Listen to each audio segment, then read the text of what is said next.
Assalamu alaikum. Peace be unto you, family. Grand rising, my vibrations. Today, you are tuned in to day 7 of the Sajdah Decafest, and we're going to be talking about unity and pooling our resources.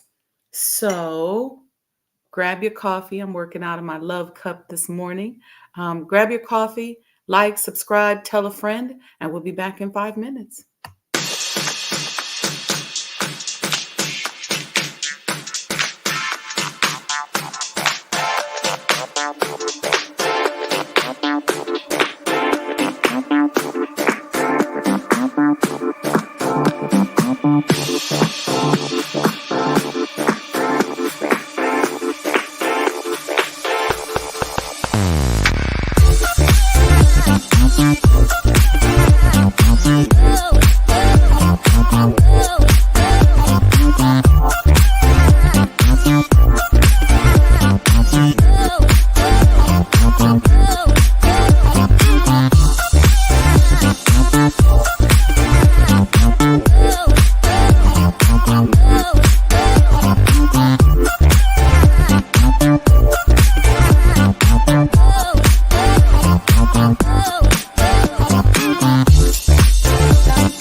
O Allah, guide me among those whom Thou hast guided aright, and preserve me among those whom Thou hast preserved, and befriend me among those whom Thou hast befriended.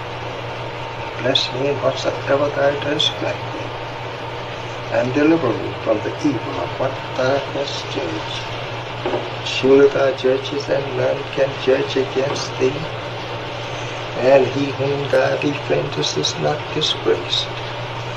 Blessed art Thou, O Lord, and exalted be Thee above what they set up besides Thee. I bear witness, nothing deserves to be served besides Thee, and I bear witness that Muhammad is Thy servant and apostle. Amen.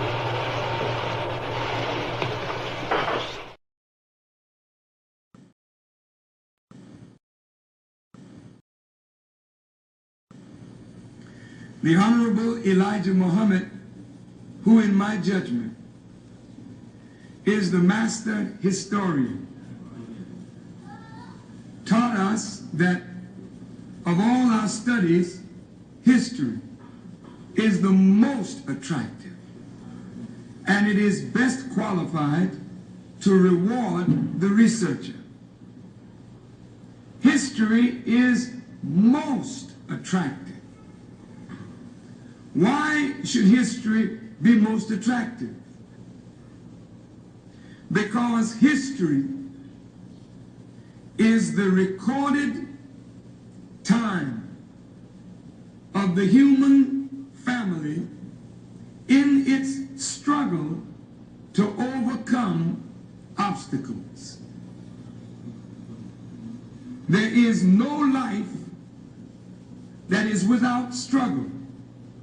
The Holy Quran teaches us that man, meaning man and woman, is made to face difficulties. And after difficulty comes ease. But it is history that guides us through difficulty. For if you know how people who had difficulty yesterday got through, and if your difficulty is somewhat similar, then today we also can get through if we follow the guidance of history. This is why Carter G. Woodson and many of our black giants fought for black people to know our history. Because in not knowing our history, we don't have a guide. And without a guide, we are lost. No wonder the Bible...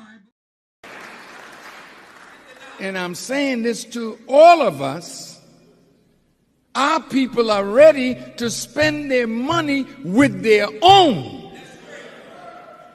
There's no time better than this for 6 or 8 of you to pool your money and look in the community and open up a store to fulfill the needs of our people, and we will support you. It's your time now. That's being a man. Supporting your own people that are in business. Going into business yourself. Think out of the box. What can you create that will put black people to work?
Assalamu alaikum, family. Welcome to day 7 of the Sajdah Deca Fest. How is everyone doing this morning? I pray that you are doing well, sending each and every one of you lots of love. Thank you, thank you, thank you. I am so very grateful for my life, for, what Allah is doing with me and teaching me to be an independent thinker, right? I always joke about how my advisor, when I'm going through something, I can't reach him. But once I get through it, then we talk and it's a fabulous conversation. And then if I'm really non-emotional, I go back and I realize that it was some guidance that he gave me that I ended up just walking into, and that all I had to do was just kind of go back and pull on that guidance. So I'm grateful for that. Just so very grateful. Very, very grateful. This morning on day 7 of Deca Fest, we're going to talk about unity and pooling our resources. Okay. Both of which have been a challenge for us. They've been a challenge for us logistically. I was having a conversation with my good friend Rhyme Fest yesterday, and we were talking about the geographical challenges that we have to be conscious of in order to facilitate unity among us. We're talking about how we don't live around each other. We don't communicate enough. And so some of those geographical challenges that can even help when it comes to managing our communities, our blocks, educating our children, For those of you who don't know, he's running for Chicago School Board. So we're just having that conversation. I hope that if you're in Chicago in that district that you vote for Brother Che Rhymefest. And he's got some events coming up that I'll let you guys know a little bit about. I may invite him to the show. The only thing is if I invite Che to the show, it'll be a 5-hour show. Not because of him, but because we be vibing, we just be talking. So shout out to him and Heather, his wife Heather. May Allah bless them and their endeavors and all that they do. And then I wanted to talk a little bit about pooling our resources, which is also a challenge for a lot of us. And before we do that, though, I want to take a moment to do a quick, just 2-minute meditation where I want everybody who's watching, everybody in the chat, everybody who's on the line, everybody who's looking, to just focus on our unity. Focus on putting out any fires that exist between us. Focus on putting down any hatred. Focus on love. Focus on settling any differences. Focus on navigating through the trauma. So let's just take about 2 minutes. And I know for a lot of us, that is very difficult because we don't often sit with ourselves. Part of reaching higher levels of thinking and going inside of yourself and kind of just learning and figuring out who you are and requires that we learn to sit with ourselves. Okay, so we're going to sit with ourselves right here on the show for about 2 minutes. Okay, let me get my timer here and put us up for 2 minutes. And I want us to just think about unity and pooling our resources. All right, I want you to think about unity and pooling our resources. Pooling our resources meaning that we learn to come together, that we learn to unite. Turn that sound off there. But whatever that means to you, and I specifically want us to think about putting out any fires between us, settling any differences. Just let go of whatever has happened to you in the past, whatever somebody's done to you. Learn from it, shine light on it, and move around it. That doesn't mean that you're going to fall right back into that same situation. You know better now. And since you know better, you're going to do better. So you're not going to go back over that same road with those people. But what you're going to do is release in this meditation and moving forward the differences between you and that person so that you can move forward and be clear and willing to unite and pool your resources. All right. So we're going to do a 2-minute meditation and let's start now. I want you to start with taking a deep breath.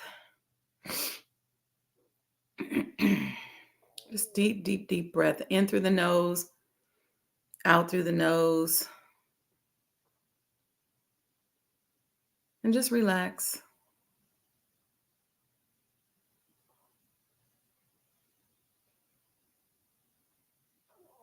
Any fires that are burning, any fires of envy, any fires of jealousy, any fires of hatred, just pour some water on them. Pour some water on them. Any fears you have about doing business with someone who looks like you, about uniting, just let them go. Have the courage to let them go. Have the confidence to know that you know better and you're not going to fall into any traps. Deep breath in and deep breath out.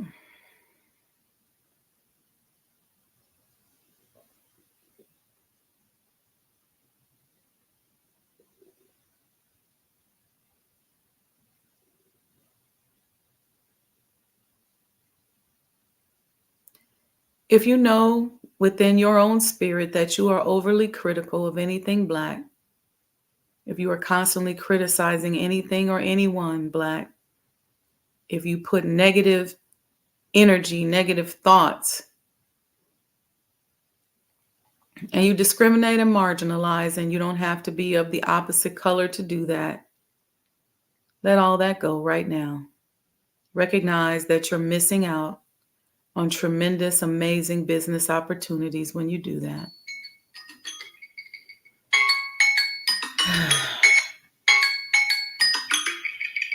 All right, we're going to stop now. Just take a deep breath and come back to yourself. That was a quick and very short meditation. I could have went on in that subject. I was just getting into a groove. I could have went in for about 10 minutes, but that's okay. But let's start doing that. Let's start thinking about that. Let's start praying about unity. And some people have asked me, well, if we unite, if we pool our resources, what's that going to do? It's easy now, right? It's actually easier now to me to explain it because we live in a data-driven world.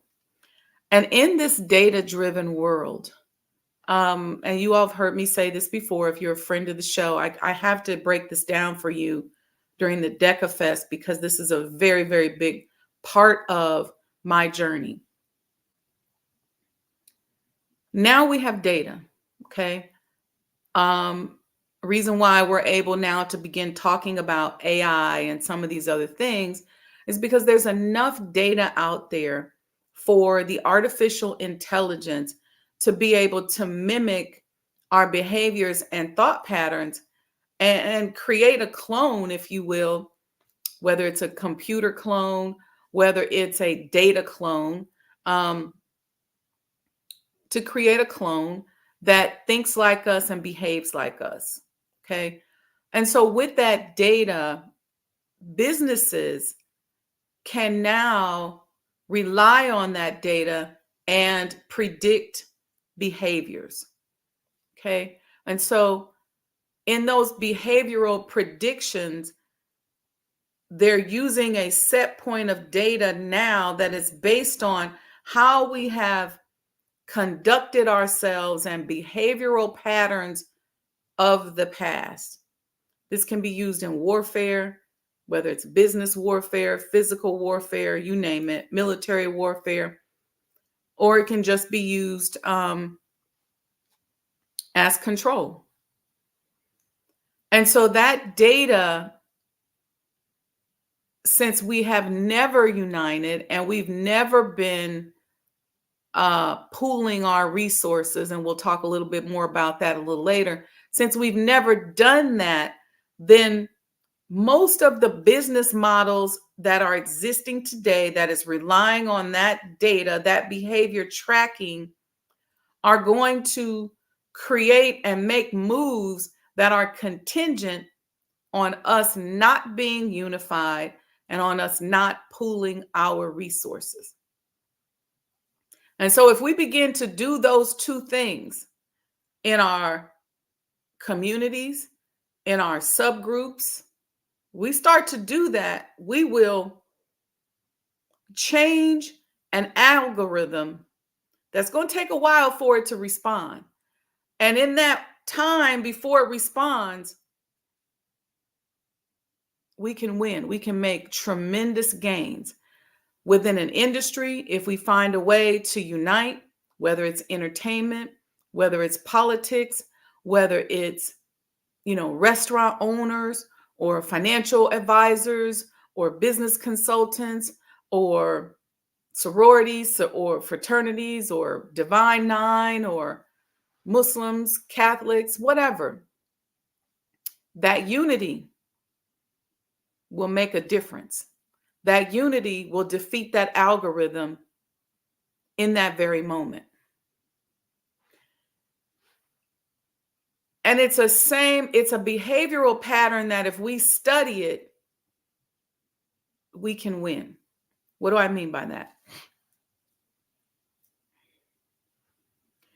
If the powers that be if the colonizers and the colonizers' agents, okay, cannot divide and destroy, they can't win. If they cannot divide and destroy, they cannot win. What in the world does that mean? What that means is that if, as a unified group, we find a way to defy division and defy their destruction, they can't win. See, we're doing the right thing when it comes to being creative.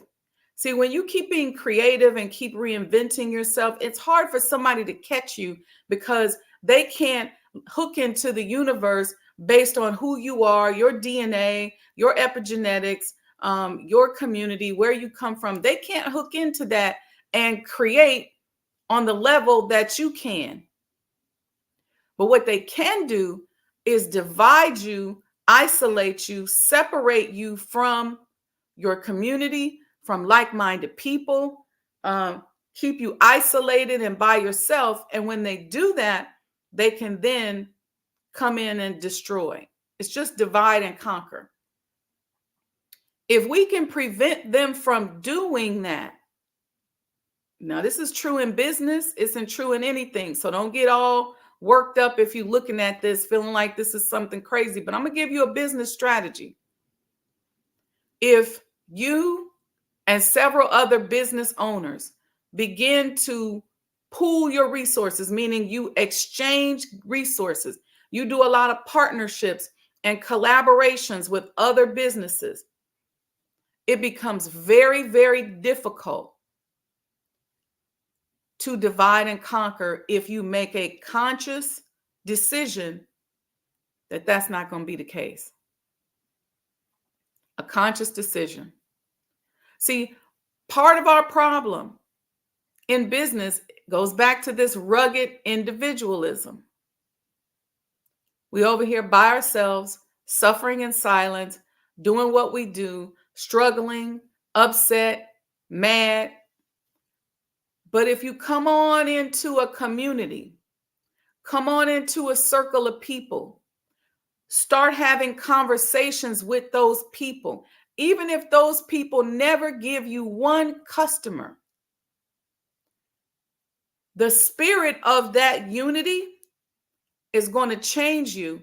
It's going to relieve you from some stress. It's going to calm down your central nervous system. And when you go back to your business, you're going to be able to see and think more clearly. But if you're just going on and on and on, day after day, week after week, you by yourself, you there, you on the phone, you panicking, you trying to figure out what I can do, and you never commune with somebody who is like-minded or somebody who has a mindset that is slightly more advanced than you in a particular field, or somebody that has a mindset that you can learn from and get ideas from, you're going to constantly be on that hamster wheel. And then you're going to look up, and these people who are over here unifying, people who are a part of a community, are going to do better than you as a rugged individual. And you may not believe that, but because you gotten so used to being by yourself that it feels good. You feel like, look, ain't nobody got me but me. I got to do what I got to do. Okay, that may very well be true. It ain't nobody but you, God, and the devil that really exists. But okay. But being part of a community, accessing the divine energy from a community, I don't care how raggedy you think the community is,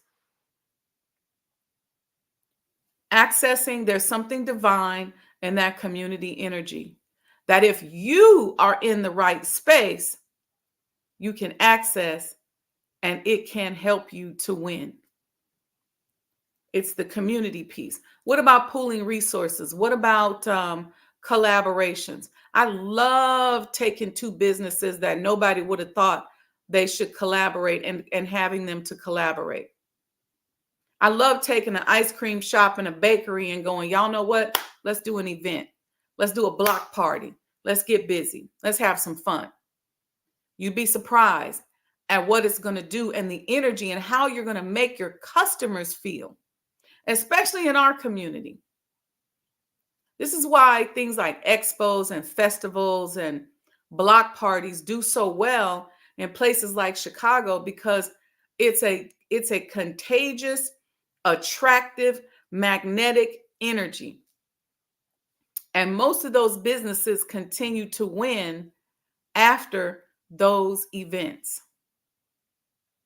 So I'm telling you right now, if you're sitting up somewhere at home by yourself, somewhere in your office by yourself, just constantly stressing over and over and over again about how you're going to do this and how you're going to do that, you can use deceptive intelligence to say, well, I just need time to figure it out. That's cool. But you ain't figuring it out 24 hours a day. What you have to do is begin to go with your community.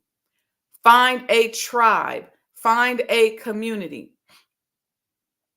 and get with those people, network with those people. It's going to make a difference. You wondering why you're depressed? And I've been here. When you find yourself isolated and then you go into a depression, a functional depression that you don't even know you're in, it's real. You'll be surprised at how you stunt your growth, at how you pinch yourself off from your abundance. But when you come back in community, when you come back in connection with people, whether it's family, whether it's a block, whatever the organization is, come back in community. It makes a huge difference. I learned this very early on in my career. I didn't pledge or anything like that. I didn't feel like at that time that I needed that. I felt like I needed to buckle down and study and do what I needed to do. And I just wasn't attracted to the organizations in that way. I thought that they did really great for some people, and I felt like it was really admirable, but it just wasn't something that I felt like was for me. When I graduated and shortly thereafter came into the Nation of Islam, that became my community. And so when Allah started moving me around the world and I started traveling and I wasn't able to be a part of that community, that nurtured me. Even though it wasn't a perfect community, there was something about being able to siphon off that energy of the community that fueled me. And I craved it for a long time. And I used to get nervous, almost afraid. Like I remember one time I was in, I don't know, somewhere, maybe China or something. China would be a place where I would feel that.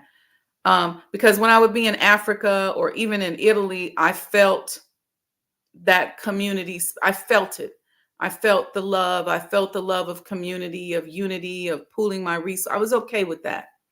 And I even felt it in South Korea, but in China, I just didn't feel it. I felt it in Vietnam, but that part of Asia, I just didn't. It was rough. I felt it in South America. I felt it in Central America, but I didn't feel it in China for whatever reason. And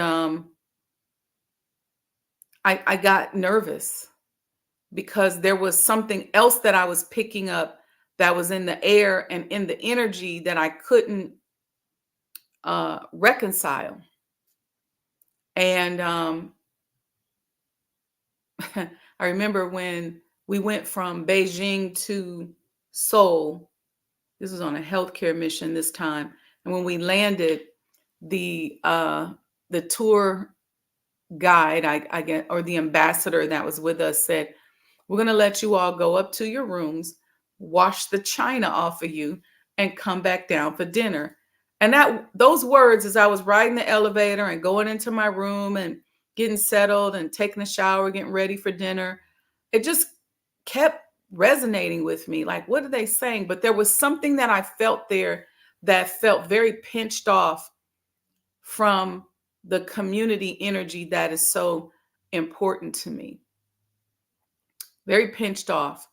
And it just taught me something in that moment. I learned something about, and then let me say it this way. In different parts of Africa, there's a different community vibration. And there was some that I resonated with more than others in some countries. But what it taught me, or just reminded me of the importance of pooling our resources. I was doing a South African, like, kind of Shark Tank type of show. Well, no, was that South? Yeah.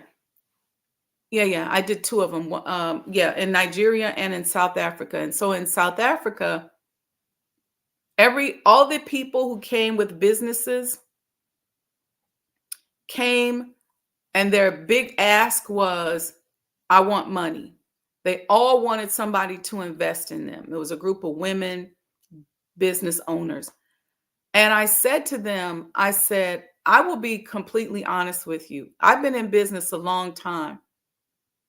And I've never one time had somebody walk up to me and say, here's a chunk of money, now go start your business. Not saying it doesn't exist, but not one time. I had to figure out, how do I get enough money? How do I, invest money and keep flipping it or keep reinvesting? And I've never gotten a loan on a big project until the end of the project. So, like, to finish.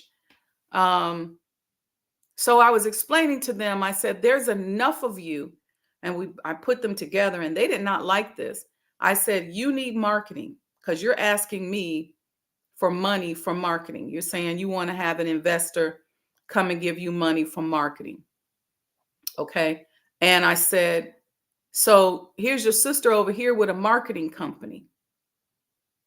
What services can you offer her in exchange for marketing? Because she's here looking for accounting. She just asked me to find her an investor that would help her with accounting. And I said, why don't you all barter, swap services, pool your resources, and come together, create these partnerships, and then you have what you need. Then you can go and make the money that you need. I'm not saying it don't exist. There's a lot of people out here with relationships with VC firms and stuff like that. That has just not been the way that Allah has built me as an entrepreneur. And so in South Africa, there was a lot of this. I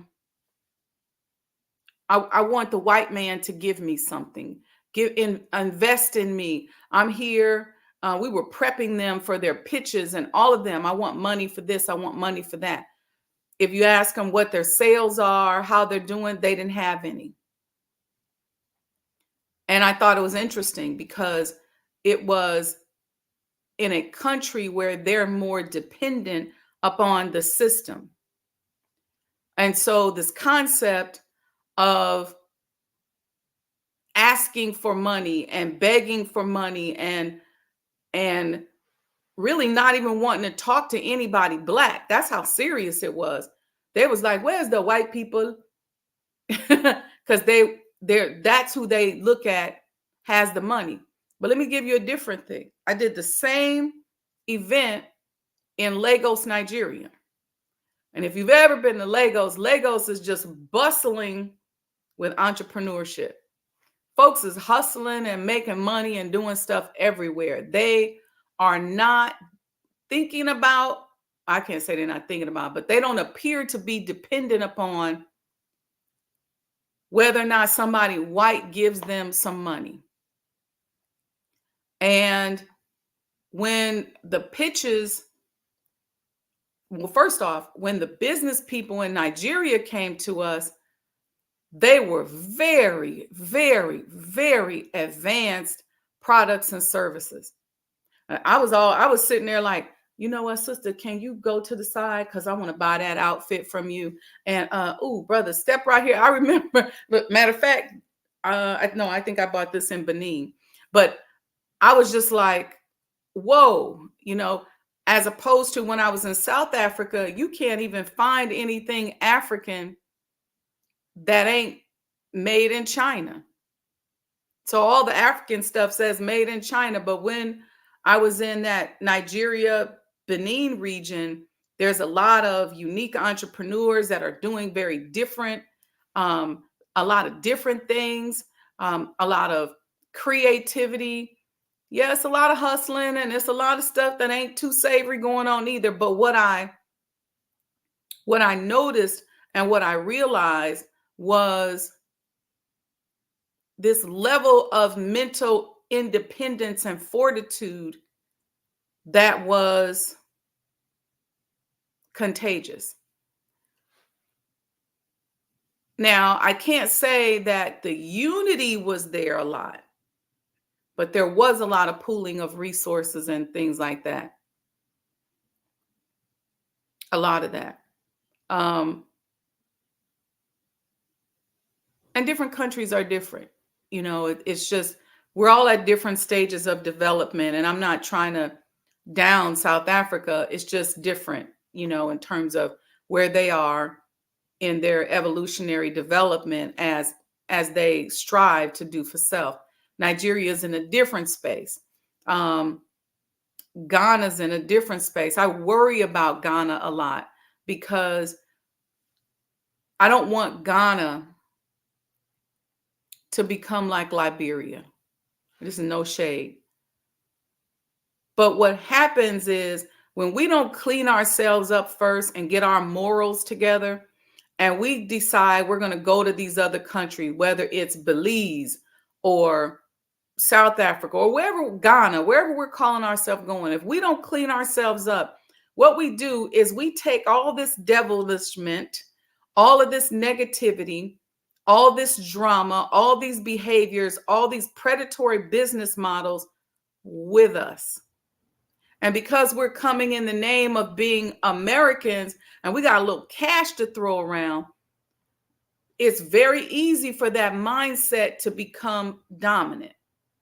When the U.S. established their partnership with Liberia and a lot of freed slaves began to go to Liberia, they didn't go there as civilized people. They went there as dark-skinned white people who were mimicking the slave owner and the U.S. system of that time. And they took that with them to Liberia. So the engineering and technology is there. When you look at the cities, they look very American in terms of the sewer system, but then they look like they're war-torn at the same time. Why? A lot of that is because, and I spent time there and we had conversations, there was so much Americanized corruption in the way that they handle each other that for me, it was scary, but it was the thing that really fueled me to say, you know what, let me go back and try to see what I can do to shine a light on these behaviors for entrepreneurs here in America, Black entrepreneurs, so that we don't disperse and go to these countries and bring all of this ratchetness with us and corrupt those places. And this is real talk. I know it's a difficult conversation. A lot of us don't want to hear about it. So as we're uniting and pooling our resources, we have to think about becoming conscious entrepreneurs. We have to become better people. We have to work on becoming civilized leaders. So this is why I worry about Ghana. Because when I hear about us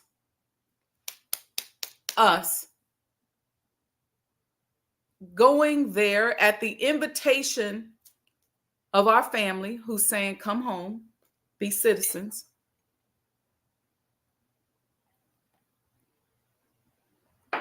And we go over there and open up strip clubs. We already got this nasty sexual subculture over here in America in our community that we don't address. But you go over there and you open up a strip club? I have a problem with that. Because let's say you're in the city and you got girls from the village whose families, people in the city might be professional. They may be, computer techs and accountants and architects and customer service, and they work jobs, okay? Jobs that we're familiar with. But what about that girl from the village whose entire village don't make $1,000 a year? Here you come with a strip club and you tell her, well, if you take your clothes off, you can make $1,000 a night. What you think many of them are going to do?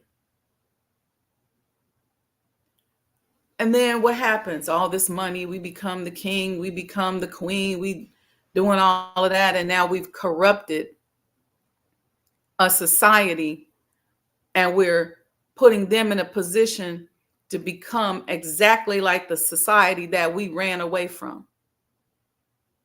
So now on that, you can't blame the white man. You got to blame yourself because you know better. So that's why I worry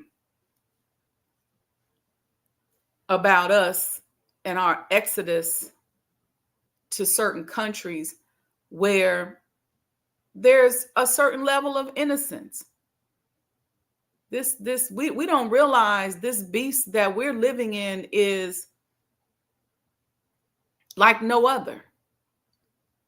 And they got their own problems, they got their own corruption. Don't get me wrong. I'm not saying that we're taking stuff from hell and bringing it to heaven. I'm not saying that. But what I am saying is that we should not be ambassadors of ratchetness as we move around the world. We should be ambassadors of civilization, of high society, of proper handling of people, of supreme wisdom. That's what people should see when we land in other places. People should say, wow, it's something about her, something about him. When I would travel, I was so on my shit, excuse my language, that people would ask me, wait, where are you from? Who are you? Because I'm just like, I'm not going to be wearing Muhammad. I'm not going to be going over there. And then they say, oh, that's one of, Elijah, Muhammad, and Farrakhan's people. When they see me, they're going to be like, man, I kind of think I want to get to know them a little bit better because you are amazing. That was my goal. And so when we start talking about high society and civilized leaders, as you all are putting in the chat, there's a methodology to that. There's a presentation that goes along with that. There's a vibration that goes along with that. There's a magnetism that goes along with studying and praying and asking Allah to be with you in those situations. And what would make us stronger when we go over there, will help us is building our communities here. And I know that that's a statement that goes over a lot of people's head, but just start with your small group.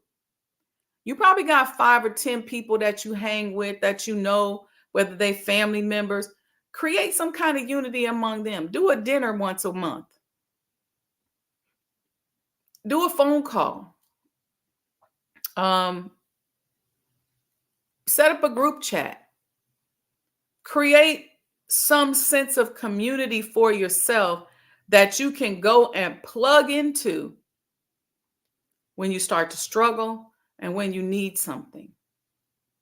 That's how important unity and pooling your resources are. It's not enough for you to sit at home and think about it all day. You got to go and do it. You got to go and participate in some stuff. And I know people who just are not comfortable at all with anything community. Maybe unless it's a party, they're going to go kick it. But if you tell them, hey, so-and-so's having an event, they won't go. They're not interested. But I'm telling you, and here's the other thing. Most of us are dealing with trauma when it comes to community because we've allowed the behaviors of a few people in the community to impact our faith. I'm going to say that again. Most of us are going through trauma because we've allowed the behaviors of a few people, one person or a couple people in the community to impact our faith. And so now when we saying, well, I do everything except I don't unite, I don't pool resources, I don't mess with them niggas.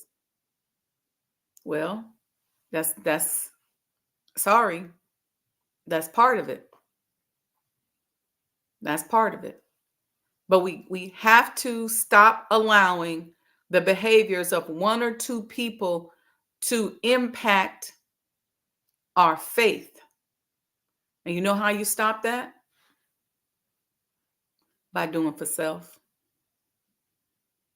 Y'all didn't think I was going to say that. Y'all thought it was going to be pray, go, yeah, seek refuge. All of that's important. Very, very important. But when you're doing for self, you're so busy. You got so many new goals and so many things going on. You don't care about them.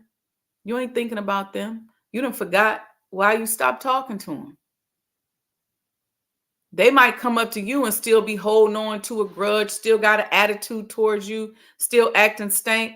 And then if you've been busy, if you're doing for self, you're like, wait, what?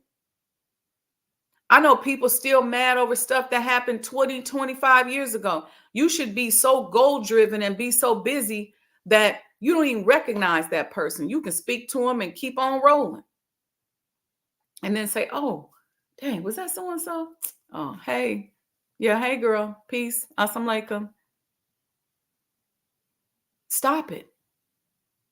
We have to begin to be so busy in our self-improvement process that other folks' behaviors literally don't even matter.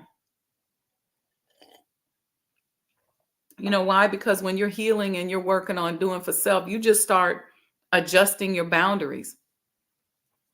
Maybe you fell out with that person years ago because you all were friends and you feel like there was some level of betrayal. You're not getting ready to get back in that situation with that person. Some people are just mean and evil. Well, you got your boundaries in check. You ain't got to deal with that person. You ain't got to tolerate what you used to tolerate from that person. So what I'm addressing is the traumas that are preventing us from uniting and pooling our resources. That's what I'm addressing. Because what we don't want, which we really should be there now, but what we really don't want is when you have certain levels of government leadership and certain levels of hatred spewed at you, or even you're being treated a certain way, oh, you unite real quick. Real quick. If somebody says, like they did the Asians, well, y'all can't open no businesses over here. Y'all can only go down there to the hood. Guess what? I don't care if the Koreans and the Chinese don't like each other, the Vietnamese and the Japanese don't like each other.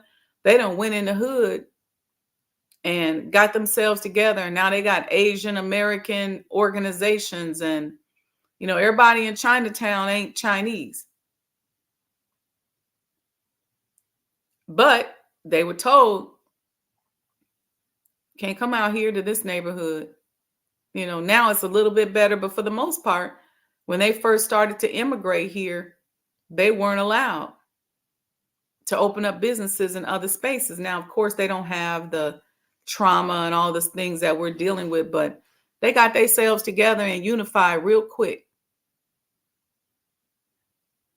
You see what happened in Florida? Y'all should Google this. I don't know if you all know that a lot of real estate now in America is being purchased, especially in major cities, purchased by Chinese citizens, especially like New York and places like that. And Florida did something that to me is very racist, and it's a precedence, and that they said that Chinese people can't participate in certain aspects of real estate. Look it up. Look it up. They've been fighting this back and forth in court, where the government of Florida said that if you are a Chinese national, you can't purchase real estate down there. And some people would shrug that off and say, okay, well, that ain't got nothing to do with us. No, no, no, no, no, no, no. Because what they do is they introduce these small little things, and it's real easy then at that point to go, we don't want y'all either. Look at what's happening with diversity, equity, and inclusion programs. You saw Ford Motor Company just ended their DEI program. Somebody else I was just reading about, but there's several companies and they're ending it. And then I saw Vice President Kamala Harris talking about community banks and doing something special for people in urban communities who want to open up businesses. But I bet you if she says that it's a Black business, then those DEI people are going to then come and sue them, because that's what they've been doing. Just look it up. I think I may have posted some things like that. I think I posted something from FSIC, which is a good organization. You guys can go. It's the Financial Services Inclusion Coalition, I think, FSIC. And one of the founders is a friend of mine, Keevan Kimball. He has a lot of data out there on his website about that. When that stuff start happening, you're going to remember the words of the Honorable Elijah Muhammad. Unite, pool your resources, stop all this wanton criticism. First, love yourself, accept yourself, and be yourself. And you're going to be wondering, looking for them taglines. When they start telling you, you can't come over here, you can't open no business over there. A lot of us are living in areas that are looking to restrict us from being in business in those areas. How are we going to deal with that? We got to create community. And so one of the conversations that I was having with Rhymefest yesterday, we was talking about kind of like I actually had the same conversation with Minister Ishmael. Let's bring people together. Let's start buying real estate together. Let's start living near each other so that it makes it easier for us to support one another, open up businesses together, address school board issues together, community safety issues together, and be together more. And it'll be much easier for us to be able to be successful. So for day 7 of the Sajdah Decafest, unity and pooling your resources is very important to me. And it's something that I've used as the foundation of my life. And any of you who know me, if you got a business, if you're trying to do something, I'm usually one of the first ones in line to say, what can I do to help? How can I support? And I've done that even without much support for most of the things that I've done. But Allah knows that I've tried my best to be supportive and to unite and to pool my resources with my family members in my community, because it's just that important. And even when I was sitting there with businesses and projects that I was working on and wasn't nobody lifting a finger, was a lot of talk, I said, I'm gonna still follow instructions. And so I say that because there's many of you out there who are saying, well, ain't nobody help me. I had to get it out the mud myself. Well, we can't keep getting it out the mud ourselves. You can pull somebody out of the mud. You can stop them from slipping in the mud. Stop somebody, if they're in the dirt, stop somebody from pouring water on the mud. You can do something. And in turn, being able to help that person, you're going to help yourself. Because what you're going to do is not only want for your brother or sister what you want for yourself, but in turn, by you helping somebody else, you're going to drop some of the animosity and the trauma that is blocking you from making money.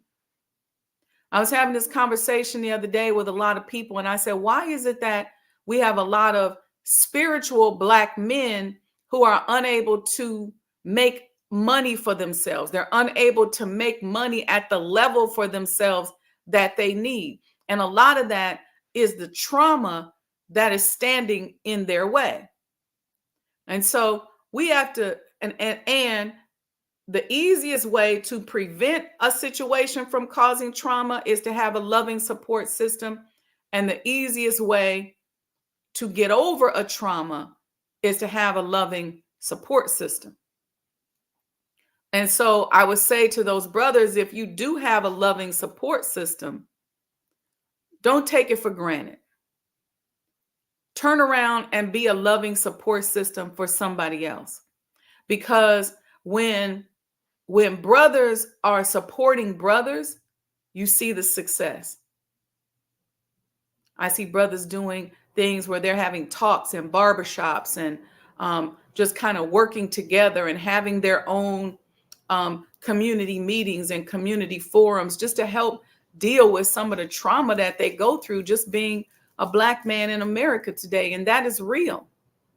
And if we don't start doing that, then we're going to find that more and more and more our Black men are going to not be able, they're going to struggle with earning.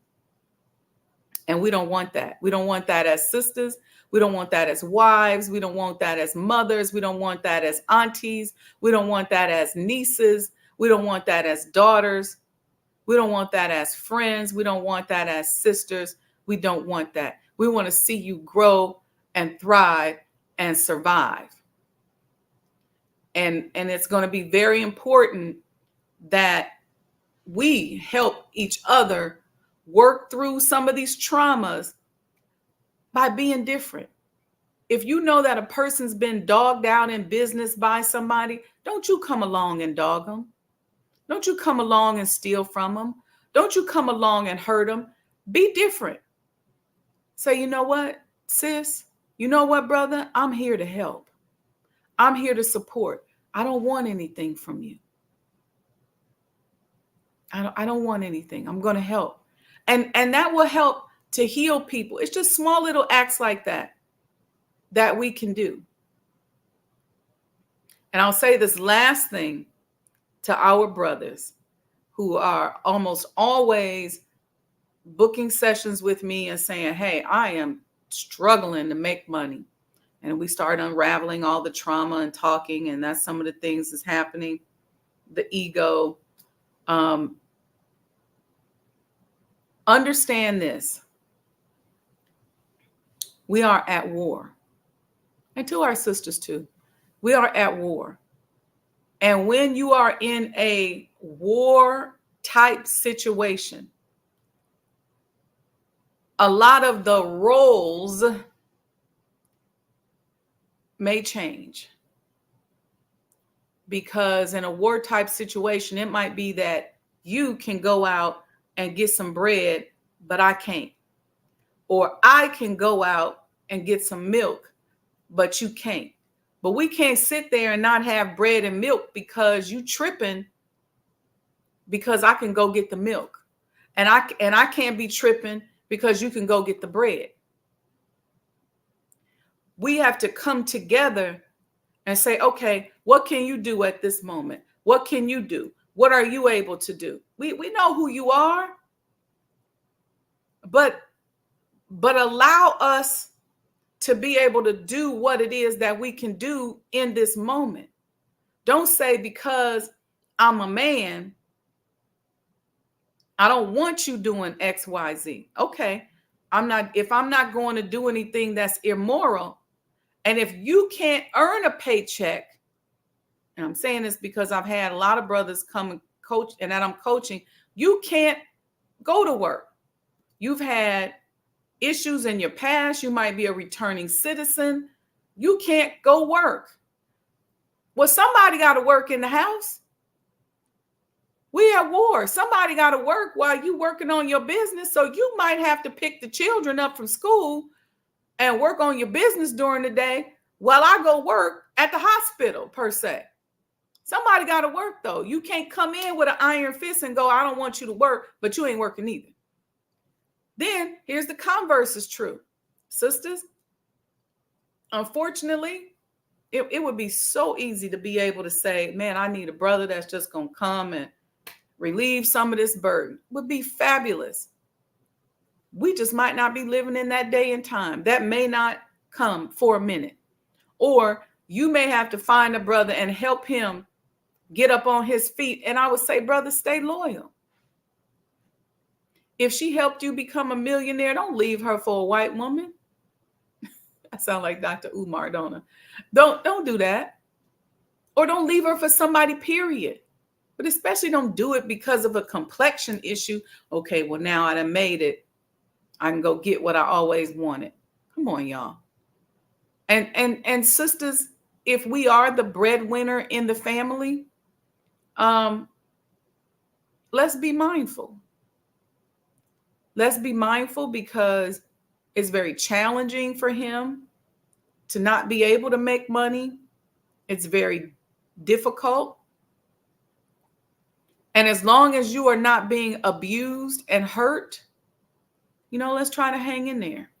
But whatever that looks like in your situation, I'm not trying to give specific scenario advice like that, but however that looks in your situation, think of this. We are at war, and certain gender roles have to change. They may have to morph. And I'm not talking sexually. I'm not talking sexual orientation. I'm talking about your household almost got to be like a team.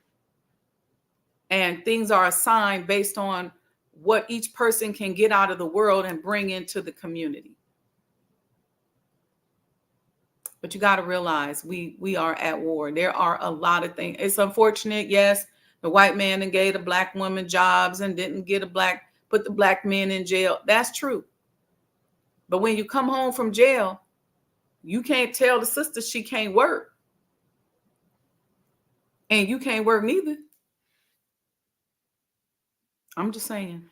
We can go on and on about that. Anyway, that's just an example of family community, how we have to learn to come together. So just like when we come together as a larger or broader community, and there are different ones of us that bring different talents and skills to the table, we have to think about that within our family structure as well. And it's going to be a dance to maintain our spiritual structure based on our nature, but we still have to be mindful. We still have to be mindful. All right. Okay, family. I'm gonna go. I've gone overtime. Shout out to everybody in the chat. Sister Aurelia, Brother Abdul Alim, and sorry, Muhammad is in the house. He said, praise be to Allah. Let's see. Owner financing real estate and land. Welcome, welcome. Sister Betty, welcome. Brother Jamil, welcome, welcome, welcome. Nubia Latifa, welcome. Servant Nasir, welcome, welcome. Okay, if I missed you, I'm so sorry, but I'm going to go because I don't want to keep y'all long this morning. Tomorrow morning for day 8 of the Sajdah Deca Fest, we are going to be talking about the power of creativity. All right. Sister Amira here. She said, good morning, Auntie Dale. That's my niecey Pooh right there. Okay. May Allah bless each and every one of you. Support the network. Cash App, Sajdah Enterprises. Remember the flow. Don't just come and sit and take and just fill up your fat belly and not do anything. I don't care if you can't Cash App anything but $1, $5, $10, $20, $25, $100. It's all about the flow. It's all about the flow. Don't just come to somebody's house and eat and not bring something and not give something. All right. Peace and blessings, family. Love you all very much.